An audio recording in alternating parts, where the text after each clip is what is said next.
Hello students, welcome two equations IAS. आज का the Hindu का एनालिसिस स्टार्ट करते हैं। आज का एजेंडा जो रहेगा हमारे पास, एक तो हम ग्रेजुएटी डिस्कस करेंगे, फ्रंट पेज की न्यूज़ है। नासा और स्पेसएक्स थोड़ा सा डिस्कस करेंगे, क्या है फ्रंट पेज में न्यूज़ है। आर्टिकल 370 आर्टिकल 35A के ऊपर एडिटोरियल्स आए हैं 3, तो वो डिस्कस करेंगे। और 35A की हिस्ट्री क्या है, ये सारी चीजें हम डिस्कस करेंगे, क्योंकि तभी उसी के बाद एडिटोरियल हमें थोड़ा समझ में आने वाला है। डीजीसीआई डिस्कस करेंगे, आरबीआई के रेट कट्स डिस्कस करेंगे, द्रोणाचार्य अवार्ड थोड़ा सा डिस्कस करेंगे। कॉन्स्टिट्यूशनल कॉर्नर में ऑर्डिनेंस क्या है, ये हम डिस्कस करने वाले हैं। तो ये हमारा फ्रंट पेज है, जिसमें दिया है Rajasthan Congress inching towards the truce. इसका मतलब क्या है, राजस्थान में जो पॉलिटिकल क्राइसिस एक तरीके से चल रहा था, 19 एमएलए ने विद्रोह करा था अपने ही सीएम के अगेंस्ट। तो उसके बाद से अब जो नज़र आ रहा है कि फिलहाल जो है उनमें एक तरीके का पीस हो गया है और सेटलमेंट शायद हो रहा है, क्योंकि 14 अगस्त से जो असेंबली सेशन है, सचिन पायलट और बाकी जो डिसेंडेंट एमएलए हैं वो असेंबली सेशन ज्वाइन करने वाले हैं। तो फिलहाल ऐसा कि खतरा थोड़ा सा कम है गहलोत सरकार को अपने जो एमएलए थे उनसे। तो ये एक न्यूज़ है, एग्जाम के पॉइंट ऑफ व्यू से इसमें ऐसा कुछ नहीं है। अशोक गहलोत ने ये भी कहा है कि सीबीआई रेड होनी चाहिए। शेखावत कौन है? ये यूनियन मिनिस्टर हैं गजेंद्र सिंह शेखावत, और इनके ऊपर आरोप लगाया था कांग्रेस के जो चीफ मिनिस्टर अशोक गहलोत हैं, इन्होंने कि गजेंद्र सिंह शेखावत जो है उनके एमएलए को खरीद रहे हैं पैसे में, 20 करोड़ में, 25 करोड़ में, ऐसे एलिगेशंस लगाए थे। और उनका कोई ऑडियो क्लिप थी, वो भी रिलीज करी थी, हालांकि उसकी कोई ऑथेंटिसिटी का कुछ कंफर्मेशन नहीं है। तो एक बीजेपी कांग्रेस के बीच में क्लैशेस लगातार चल रहे थे। उसके अलावा मोदी और Bhagwat will be on the stage at Ayodhya event. तो अयोध्या में 5 अगस्त को राम मंदिर जो टेम्पल है उसकी सेरेमनी है, 5 अगस्त को पूजा होनी है, भूमि पूजन होना है। तो उसमें नरेंद्र मोदी और भागवत जी स्टेज में होंगे, तो टोटल 5 लोग स्टेज में होंगे। तो इसको हम डिटेल में भी डिस्कस करेंगे कल, जब 5 अगस्त की डेट आएगी उस समय भूमि पूजन का, उस समय डिटेल में डिस्कस करेंगे। उसके अलावा दिग्विजय सिंह जो कांग्रेस के नेता है, उन्होंने बोला है कि प्राइम मिनिस्टर को भूमि पूजन पोस्टपोन कर देना चाहिए, उनका ऐसा कहना है। और अलग अलग एलिगेशंस कांग्रेस हमेशा से लगाती आई है, और बहुत सारी फोर्सेस हैं जो डिले करना चाहती हैं, वो भूमि पूजन नहीं चाहती। वो नहीं चाहते कि बीजेपी को क्रेडिट मिले राम मंदिर का। तो इस वजह से वो इस तरीके से बोल रहे हैं। ये फ्रंट पेज में ही है। कट ग्रेजुएटी पीरियड, ऐसा बोला है पैनल ने, ग्रेजुएटी पीरियड टू 1 ईयर। ये अभी हम डिस्कस कर लेंगे ग्रेजुएटी पीरियड क्या है। उसके अलावा government sets out rule for yoga classes and gym. तो योगा क्लासेस और जिम ये एग्जाम के पॉइंट ऑफ व्यू से इंपॉर्टेंट नहीं है। 15-20 मिनट का सेशन बोला है सरकार ने कि उसके बाद गैप होना चाहिए 15-20 मिनट के सेशन के बाद, ठीक है, योगा या जिम के लिए। तो ये सारी चीजें बोली है। टेम्परेचर 25 डिग्री से 30 डिग्री, मतलब 24 डिग्री से ज्यादा होना चाहिए। तो ये भी बोला है इसी का। उसके अलावा स्पेसएक्स के बारे में न्यूज़ है। SpaceX with NASA crew is back home. तो 2 एस्ट्रोनॉट थे, वो जो है स्प्लैश डाउन हुए फ्लोरिडा में, वो समुद्र में उतरे हैं, ठीक है। तो ये 45 ईयर्स में ऐसा उन्होंने एक ऐसा पहला टेस्ट करा है, ठीक है, नासा और स्पेसएक्स ने मिलकर। तो ये एक न्यूज़ मेरा थोड़ा सा डिस्कस करेंगे, नासा स्पेसएक्स क्या है।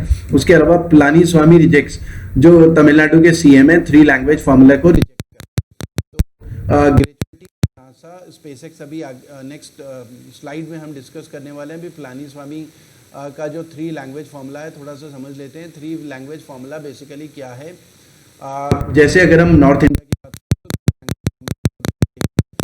एक तो हिंदी लैंग्वेज, क्योंकि नॉर्थ इंडिया में हिंदी, इंग्लिश, और एक थर्ड लैंग्वेज साउथ की कोई भी लैंग्वेज सीख सकते हैं। तो 3 लैंग्वेज फॉर्मूला है। साउथ के स्टेट्स की बात करें तो उनकी एक नेटिव मदर टंग, जैसे अगर कोई तमिलनाडु में है तो तमिल लैंग्वेज प्लस इंग्लिश, और एक थर्ड लैंग्वेज हिंदी। तो ये 3 लैंग्वेज फॉर्मूला जो है नेशनल एजुकेशन पॉलिसी में है, और पलानी स्वामी ने 3 लैंग्वेज फॉर्मूले को रिजेक्ट करा है। उन्होंने बोला है कि हम ये एक्सेप्ट नहीं करेंगे, हमारा जो 2 लैंग्वेज फॉर्मूला चल रहा है कि जैसे तमिलनाडु में तमिल और इंग्लिश, ये 2 लैंग्वेज फॉर्मूले में ही हम काम करने वाले हैं, ठीक है। क्योंकि यहाँ पर इंडिपेंडेंस के बाद से ही लगातार पॉलिटिक्स चलती आई है। हिंदी एंटी हिंदी कैंपेन चली है, एंटी हिंदी कैंपेन, तो एंटी हिंदी कैंपेन चली है लगातार, तो हिंदी को वो एक्सेप्ट नहीं करते ज़्यादातर स्टेट्स, या हम बोल सकते हैं पॉलिटिकल रीजंस हैं, पॉलिटिक्स काफ़ी ज़्यादा होती है कि हम द्रविडियंस है, द्रविडियन पॉलिटिक्स है, हिंदी हमारे ऊपर थोपी जा रही है, तो 3 लैंग्वेज फॉर्मूले को हम एक्सेप्ट नहीं करेंगे। तो इस वजह से ये के पलानीस्वामी तमिलनाडु के सीएम जो है उन्होंने 3 लैंग्वेज फॉर्मूले को रिजेक्ट करा है। तो आपको सिंपल समझना है 3 लैंग्वेज फॉर्मूला क्या है। अगर नॉर्थ इंडिया की बात करें, जो हिंदी स्पीकिंग स्टेट्स की बात करें, तो हिंदी होगा, इंग्लिश होगा, और तीसरा वो एक कोई भी मॉडर्न लैंग्वेज या साउथ इंडिया की कोई भी लैंग्वेज सीख सकते हैं। और साउथ के स्टेट्स की बात करें, क्योंकि नॉन हिंदी स्टेट्स हैं, तो वो एक उनकी, जैसे अगर आंध्र प्रदेश की बात करूं तो वहाँ पर तेलुगु हो गया, इंग्लिश हो गया, और तीसरी लैंग्वेज वो हिंदी चलेगा। हालांकि 5th क्लास तक तो मदर टंग में ही एजुकेशन होने वाली है नेशनल एजुकेशन पॉलिसी के अकॉर्डिंग। तो ये सारी चीज़ें इंपॉर्टेंट हैं जो आपको पता होनी चाहिए, ठीक है। ग्रेजुएटी पीरियड समझ लेते हैं, उसके बाद नासा स्पेसएक्स को थोड़ा सा समझ लेंगे। देखिए, ग्रेजुएटी पीरियड को पैनल ने कहा है 1 साल तक एक्सटेंड किया जाए। अभी एग्जिस्टिंग रूल क्या है? एग्जिस्टिंग रूल देखिए हमारे पास है पेमेंट ऑफ ग्रेजुएटी एक्ट 1972। ये एक्ट क्या कहता है? कोई भी एम्प्लॉई जब किसी भी कंपनी में, फर्म में जॉब करता है, तो एम्प्लॉयर क्या करता है? एम्प्लॉई की सैलरी से कुछ पैसा जो है कट करता है और ग्रेजुएटी की फॉर्म में डिपॉजिट होता रहता है। वो ग्रेजुएटी उस एम्प्लॉय को तभी मिलती है जब वो 5 साल तक उसने वहाँ पर नौकरी करी हो। 5 साल की नौकरी के बाद अगर वो एम्प्लॉय नौकरी छोड़ता है तो वो ग्रेजुएटी के लिए एलिजिबल होगा, उसे वो ग्रेजुएटी वाला पैसा मिल जाएगा, ठीक है। लेकिन अगर कोई एम्प्लॉय 4 साल में नौकरी छोड़ता है तो वो ग्रेजुएटी का पैसा उसे नहीं मिलता। तो 5 साल की कंडीशन है। तो यहाँ पर पेमेंट ऑफ ग्रेजुएटी एक्ट 1972 ये कहता है person eligible to receive gratuity only if he completed minimum 5 years of service within an organisation, तभी वो ग्रेजुएटी का पैसा मिलता है। 5 साल की उसने सर्विस की। 5 साल से पहले मिल सकता है कुछ एक्सेप्शनल केसेस में, या तो एम्प्लॉय की डेथ हो जाए, ठीक है, या वो डिसेबल हो जाए किसी एक्सीडेंट की वजह से, किसी बीमारी की वजह से, तो एक्सेप्शनल केसेस में ये मिल जाता है। लेकिन नॉर्मली 5 साल तो मिनिमम कंडीशन रहती है।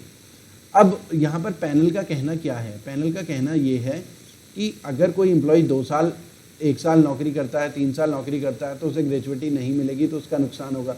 लेकिन अभी कोविड-19 की वजह से बहुत सारे लोगों की जॉब्स गई हैं हाथ से, तो इसलिए उस पैनल की रिकमेंडेशन ये है कि वो जो टाइम पीरियड है 1 साल, मतलब कोई एम्प्लॉय 1 साल तक भी नौकरी करता है उस फर्म में, ठीक है, तो उसे ग्रेजुएटी मिलनी चाहिए। तो 5 साल का जो टाइम पीरियड है 1 साल किया जाए, ताकि 1 साल, 1.5 साल, 2 साल नौकरी करने के बाद भी अगर उसे नौकरी से निकाला जाए या वो खुद नौकरी छोड़े तो भी उसे ग्रेजुएटी मिल जाए। तो ये पैनल की रिकमेंडेशंस हैं। तो आपको ये पता होना चाहिए कि ग्रेजुएटी क्या है। तो 5 साल वाली कंडीशन आपको पता होना चाहिए, एग्जाम में ये आ सकता है। और पैनल की रिकमेंडेशन है 1 ईयर की, ये आपको पता होना चाहिए।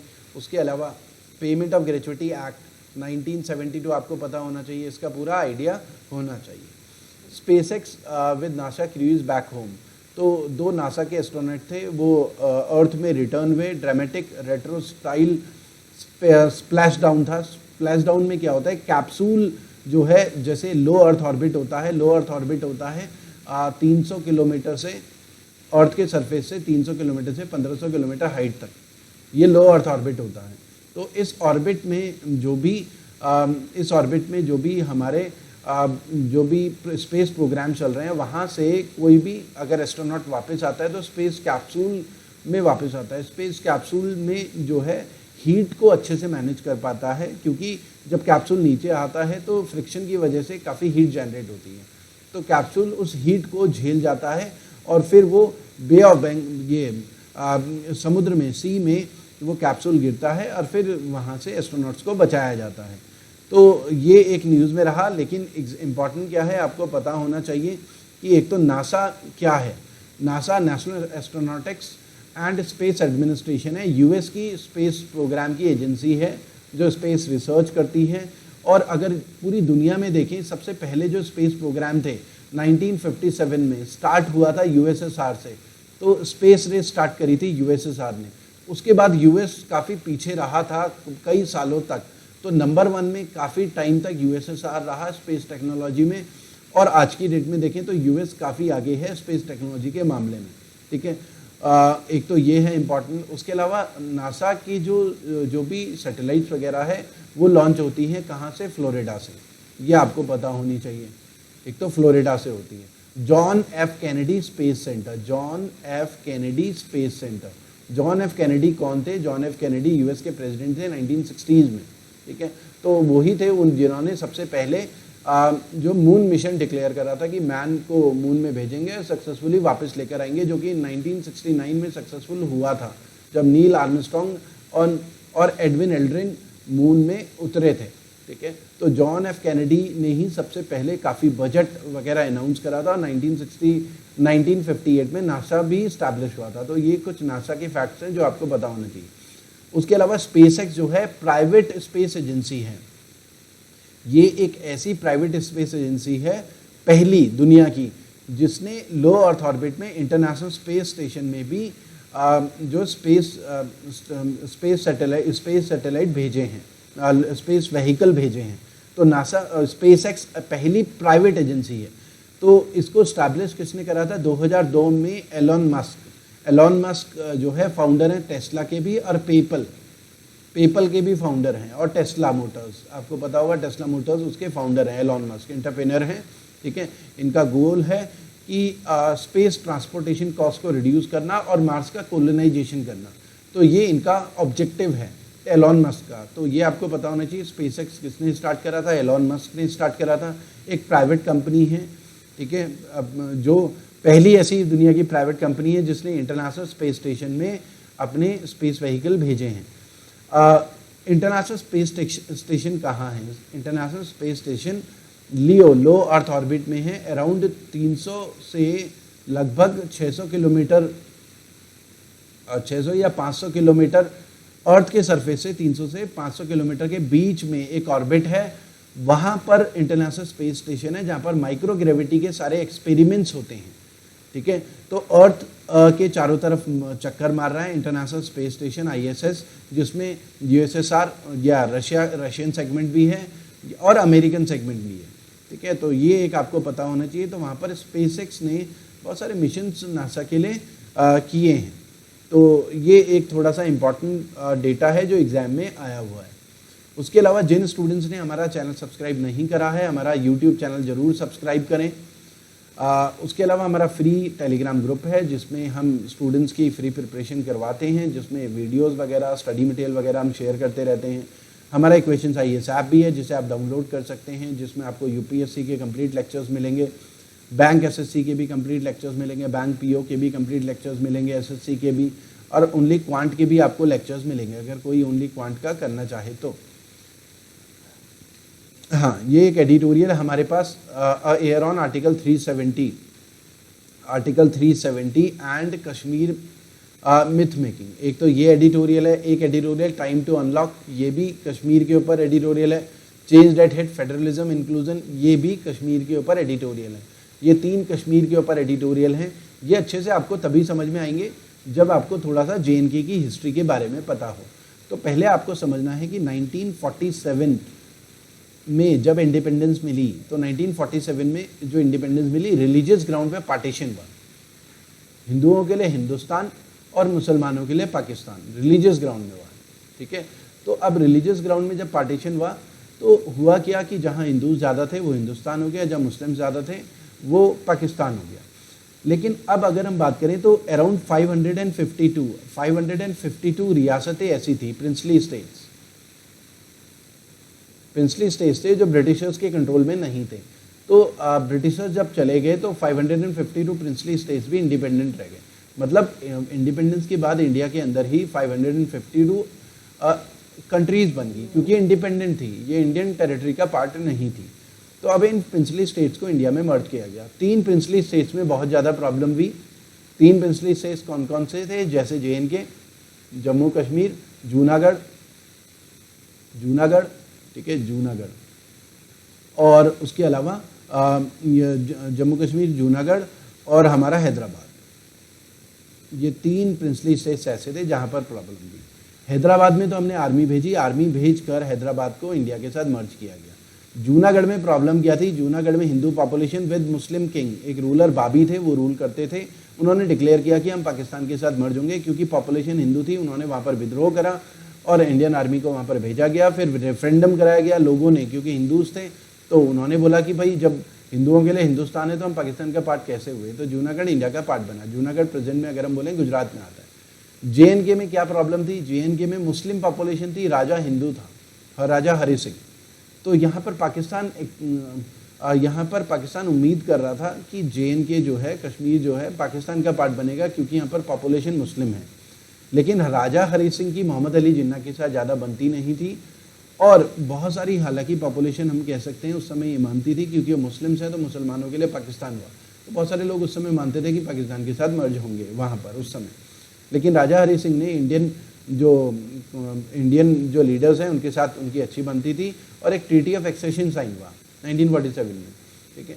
1948 में एक कश्मीर वॉर हुआ, जहाँ पर पाकिस्तान ने वहाँ पर बवाल मचवाया जम्मू कश्मीर में, और वहाँ पर फिर क्योंकि ट्रीटी ऑफ एक्सेशन साइन था, तो हमने वहाँ पर कश्मीर को पूरी मिलिट्री सपोर्ट दिया, जिस मिलिट्री सपोर्ट की वजह से पाकिस्तान अपने इरादों में कामयाब नहीं हो पाया, और जम्मू कश्मीर इंडिया का पार्ट बना रहा।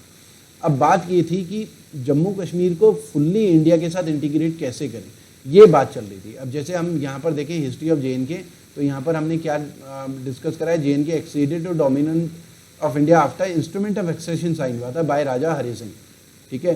तो ये एक इंपॉर्टेंट है, Raja Hari Singh treaty of accession sign किया था 26 अक्टूबर 1947 को।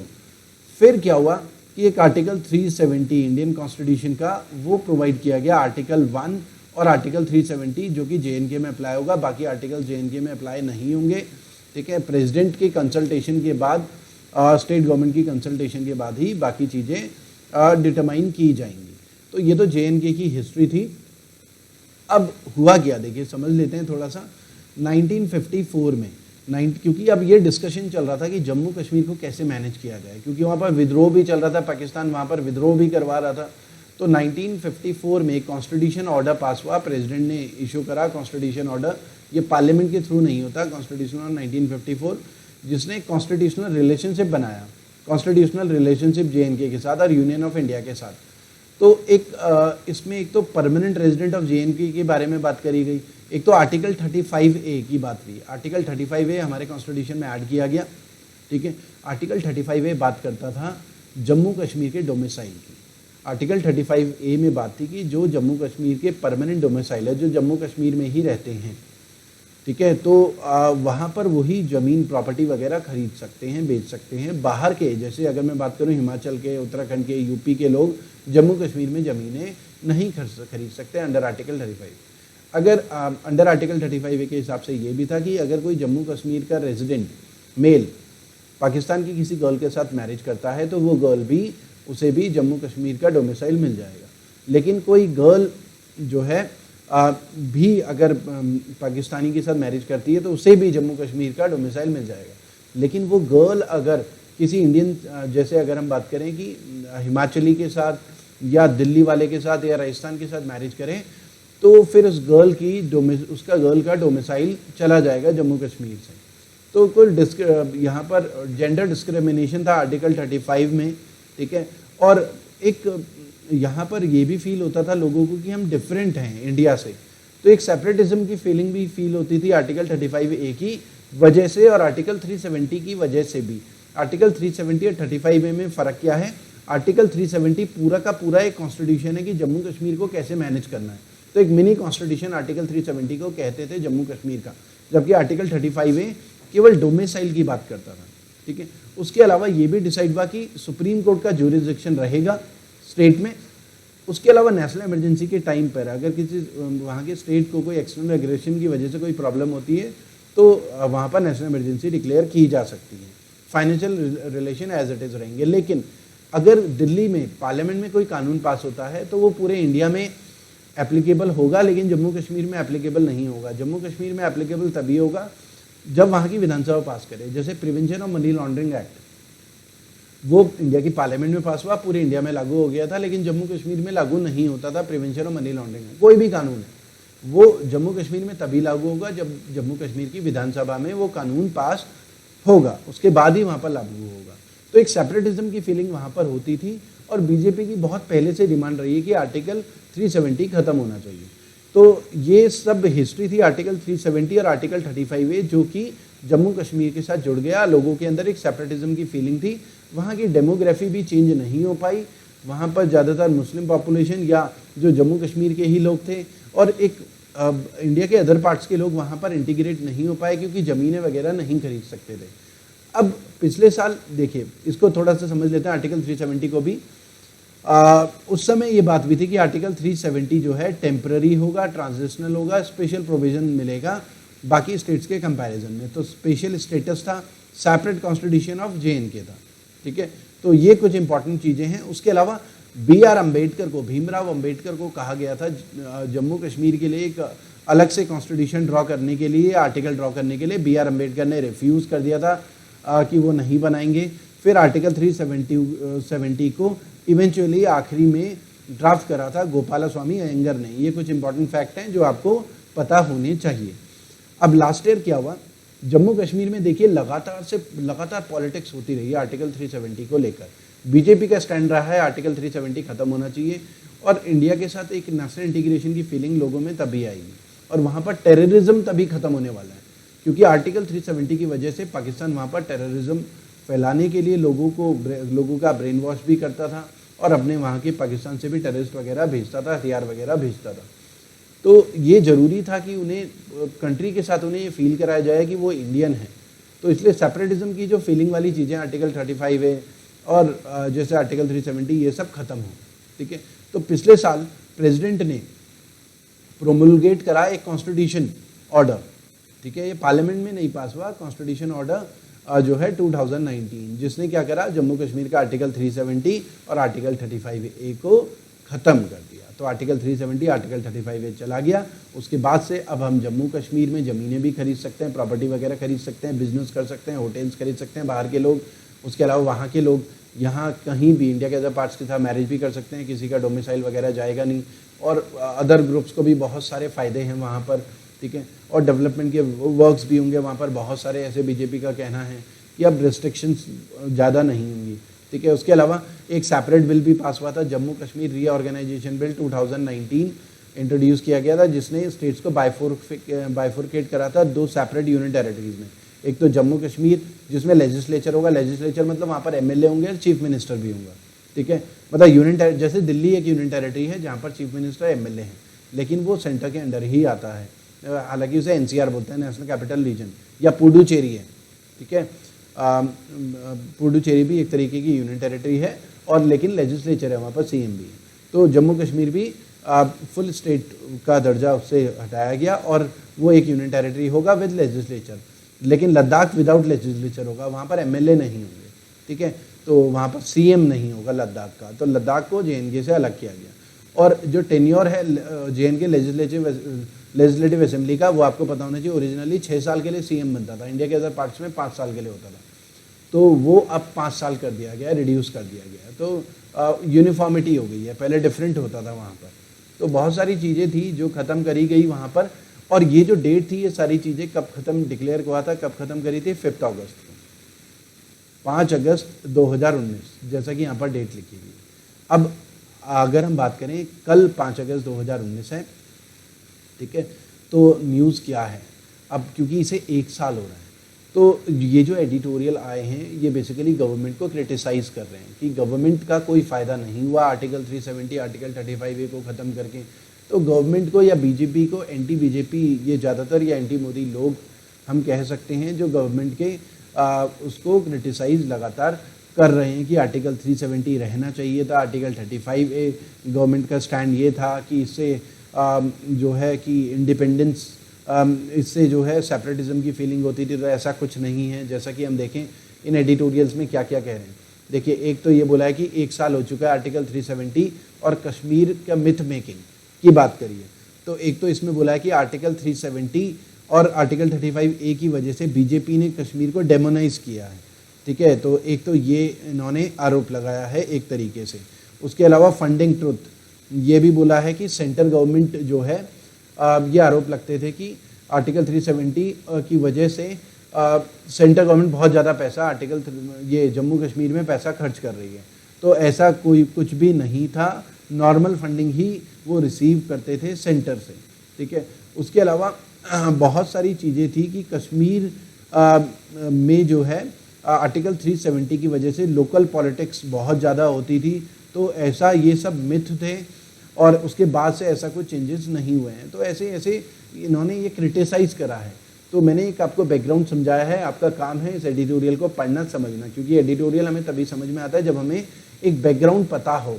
अब वहाँ पर अभी भी जैसे पीडीपी है और एनसी जो पॉलिटिकल पार्टीज़ हैं, मेजर पॉलिटिकल पार्टीज़ हो, वहाँ उनके लीडर्स को भी हाउस अरेस्ट किया हुआ है, बहुत सारे, कुछ को छोड़ दिया गया है, रिलीज़ कर दिया गया है, बहुत सारे लीडर्स को हाउस अरेस्ट किया गया है।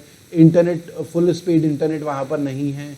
बीजेपी ने, हम ऐसा कह सकते हैं, ऐसा इसलिए किया गया है प्रिकॉशनरी मेजर, ताकि वहाँ पर वायलेंस वगैरह ना हो। हालांकि पिछले एक साल में ये भी देखा गया आर्टिकल 370, आर्टिकल 35A ख़त्म होने के बाद से वहाँ पर टेररिज्म की बहुत सारे जो एक्ट्स हैं वो रिड्यूस हुए हैं अराउंड 30 to 40%। तो डेटा के हिसाब से 30-40% टेररिज्म के जो एक्ट हैं वो रिड्यूस हुए हैं, ठीक है। उसके अलावा दूसरा आर्टिकल JNK के ऊपर भी है, JNK के ऊपर ही है कि JNK can return to normality only with full statehood. ये ऐसा बोला है, can return to normality only with full statehood and release the political prisoner. तो यहाँ पर ऑथर ये कह रहा है कि फुल स्टेटहुड दिया जाए, जो यूनियन टेरिटरी वाला दिया हुआ है स्टेटस वो नहीं चाहिए, फुल स्टेटहुड दो। और जो पॉलिटिकल प्रिजनर हैं, जो NC, PDP या अदर लीडर्स हैं, उनको जो अरेस्ट किया हुआ उनको पूरा छोड़ा जाए। तो ये सारा ऑथर डिमांड कर रहा है, ठीक है। उसके अलावा ये भी a change that hit federalism inclusion. तो इसमें ऑथर फिर क्रिटिसाइज कर रहा है कि जो आर्टिकल 370, 35A की वजह से फेडरलिज्म के ऊपर एक हिट है। यूनियन गवर्नमेंट ने जो फेडरल स्ट्रक्चर है, फेडरल स्ट्रक्चर का मतलब है डिवीजन ऑफ पावर, स्टेट की पावर्स और यूनियन की पावर्स अलग अलग हैं, CM की पावर अलग है, PM की पावर अलग है। तो फेडरलिज्म को हिट का मतलब है कि वहाँ से CM की सारी पावर्स छीन ली हैं, सारी पावर्स सेंटर ने अपने पास ले ली है, तो उसके ऊपर एक हिट है। तो क्रिटिसाइज करने की कोशिश करिए। तो आपको थोड़ा सा पॉलिटिक्स समझनी है, थोड़ा हिस्ट्री समझनी है JNK की। तो स्टार्ट आगे नेक्स्ट में आते हैं। ये हम डिस्कस कर चुके हैं। हाँ, उसके अलावा एक एडिटोरियल है, पंजाब में 100 से ज़्यादा लोगों की डेथ हुई है कच्ची शराब को पीने के बाद। ज़्यादातर अमृतसर, तरन तारण या गुरदासपुर डिस्ट्रिक्ट में ऐसा हुआ है। तो यहाँ पर यही बोल रहे हैं कि अकाउंटेबिलिटी इंश्योर करने की ज़रूरत है, रिस्पॉन्सिबिलिटी फिक्स करने की ज़रूरत है। वो जो गैप है या कच्ची शराब है वो किस तरीके से सप्लाई हो रही है, पूरा ऑपरेशन करने की ज़रूरत है। उन रैकेट, जो भी रैकेट ये सारी चीज़ें चला रहे हैं कच्ची शराब, तो इन सारी चीज़ों को एड्रेस करने के लिए अकाउंटेबिलिटी फिक्स करनी है, चाहे पुलिस हो, चाहे एडमिनिस्ट्रेशन हो, हर किसी की। और ऑथर ये कह रहा है कि पहले भी देखा गया है, उत्तराखंड में या यूपी में भी ऐसे केस हुए हैं, ठीक है। और पंजाब में भी ये काफ़ी बड़ा केस है, ठीक है, क्योंकि करप्शन कई जगह, कई लेवल पे है यहाँ पर, चाहे ब्यूरोक्रेसी हो, चाहे पुलिस हो, उन सारी चीज़ों को एड्रेस करने की ज़रूरत है, ठीक है। तो यहाँ पर ऑथर ने बेसिकली क्रिटिसाइज़ करने की कोशिश करी है। तो एग्ज़ाम के पॉइंट ऑफ व्यू से इसमें ज़्यादा कुछ आपको मिलेगा नहीं। हाँ, नेक्स्ट आते हैं, पुणे की एक फर्म है, ठीक है, सीरम इंस्टीट्यूट ऑफ इंडिया, उसको नोट मिली है वैक्सीन ट्रायल। ऑक्सफोर्ड जो यूनिवर्सिटी है UK की, उसका फेज़ 2 और फेज़ 3 के क्लिनिकल ट्रायल के लिए अप्रूवल दिया है DGCI ने अप्रूवल दिया है। और serum institute of India Pune का है। एक तो आपको पता होना चाहिए सीरम इंस्टीट्यूट ऑफ इंडिया क्या है, कहाँ है, एग्जाम में आ सकता है, ये पुणे में है। और DGCI ही अप्रूवल देता है, जितना इंडिया में जितने भी टेस्ट वगैरह होते हैं ड्रग्स वगैरह के को रेगुलेट करता है DGCI। तो ऑक्सफोर्ड यूनिवर्सिटी के वैक्सीन के क्लिनिकल ट्रायल का अप्रूवल मिला है सीरम इंस्टीट्यूट को। अब इम्पॉर्टेंट क्या है, एक तो आपको पता होना चाहिए कि DGCI क्या है। तो DGCI क्या है, एक independent central drug standard control organisation है, गवर्नमेंट ऑफ इंडिया की, सरकारी है, responsible for approval of licences of specified categories of drugs such as blood and blood product, ठीक है, वैक्सीन असेरा इन इंडिया। तो आपको ये पता होना चाहिए कि DGCI किसके अंडर आता है, ministry of health and family welfare. तो एग्जाम में आ सकता है DGCI किसके अंडर आता है, उसका काम क्या है। तो रेगुलेट करता है, लाइसेंसेस देता है ड्रग्स के लिए, ठीक है, ब्लड टेस्ट से रिलेटेड उन सारी चीज़ों के, वैक्सीन से रिलेटेड सारी चीज़ों को मैनेज करता है DGCI। और ये आता है ministry of health and family welfare के अंडर, ठीक है। तो ये कुछ इंपॉर्टेंट फैक्ट हैं जो आपको पता होने चाहिए। उसके अलावा rising real lending rate, rolling RBI rate cuts, ठीक है। अब ये देखिए हुआ क्या, आरबीआई ने लगातार रेट कट्स करे हैं, तो रेट कट्स की वजह से क्या होता है, लोन जो है चीप हो जाते हैं।